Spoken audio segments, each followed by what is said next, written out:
to talk about my Randy Rhoads Jackson, and this is actually a cheap, basically bottom of the line Jackson guitar that I bought in the mid to early 2000s, and you can actually make these guitars sound and play quite good.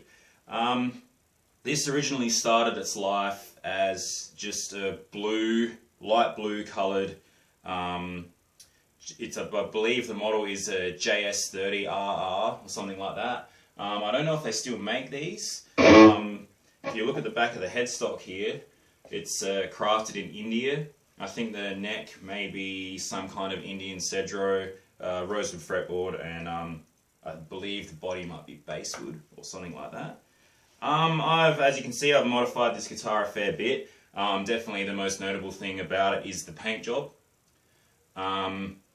A friend of mine helped me out with this. It was the first guitar I ever painted. I've been painting cars for a long time. We just use car paint. Green being my favourite colour, I went with the black and the green outline around the edge, which is just a copy of like a factory paint style that I've seen.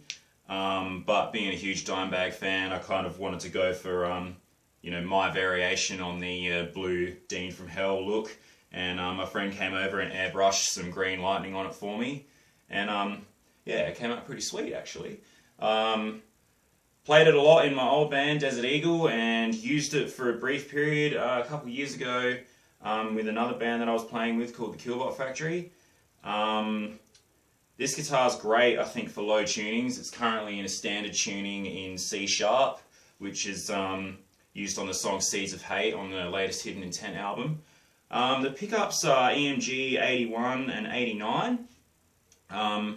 They're the coil splittable ones, but I don't actually have them set in a coil split fashion. I just got them hardwired, so they're humbuckers the whole time.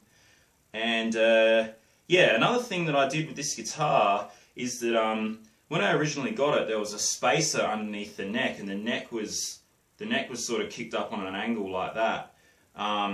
Because of the bridge that's on these sits really high, and the strings were really far away from the body, like everything was set up really high.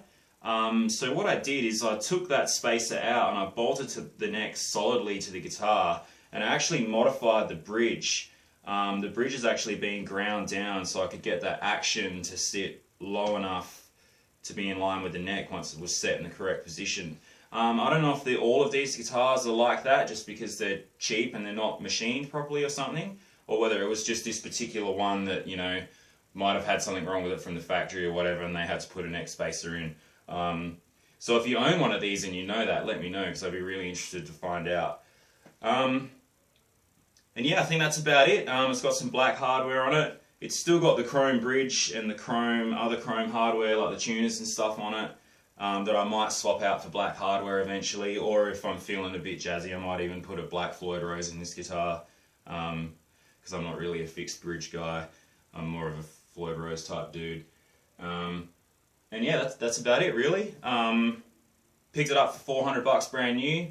If you find one floating around and you're willing to put a bit of time into it, you can definitely make a really good sounding, nice playing instrument out of one of these cheap Jacksons.